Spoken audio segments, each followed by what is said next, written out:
नमस्कार. मी ॲडव्होकेट गायत्री जामनसकर.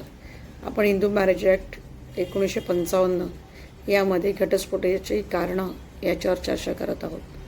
तर घटस्फोटाच्या कारणांमध्ये पहिलं कारण ते व्यभिचार. जर दुसऱ्या पक्षाने विवाहानंतर स्वेच्छेने दुसऱ्या पुरुष किंवा स्त्रीशी लैंगिक संबंध ठेवले असतील तर.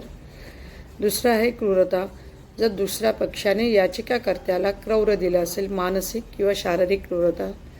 त्याग.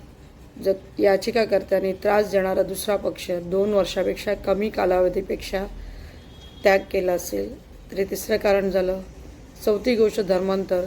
जर एखाद्या पक्षाने दुसऱ्या धर्मांतर केलं असेल, तो यापुढे हिंदू राहिला नसेल तर ते एक कारण होऊ शकतं.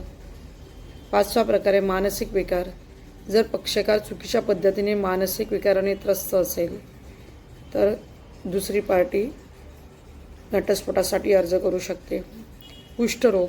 जर दोन्ही पक्षांना कुष्ठरोगांसारखे असाध्य रोगाने ग्रस्त असेल तर. त्यानंतर रोग. जर दोन्ही पक्षांना सांसर्गिक आजाराने जखडलं असेल तर. संन्यास. जर एखाद्या पक्षाने जगाचा त्याग केला असेल, धार्मिक व्यवस्थेत त्यांनी भाग घेतला असेल, तो निघून गेला असेल तर ते एक कारण असू शकेल. त्याच्यानंतर मृत्यूचे गृहतिक. जर दुसऱ्या पक्षाचे 7 वर्ष किंवा त्याहून अधिक पक्षासाठी कुठलाही ठाव ठिकाणा नाही आहे तर तो पक्ष न्यायालयामध्ये घटस्फोटासाठी अर्ज दाखल करू शकतो. असे विविध कारणे मी सेक्शन 13 खाली तुम्हाला तर सांगितलेले आहेत. तर चला अधिक माहिती घेऊन पुढील भागात भेटू.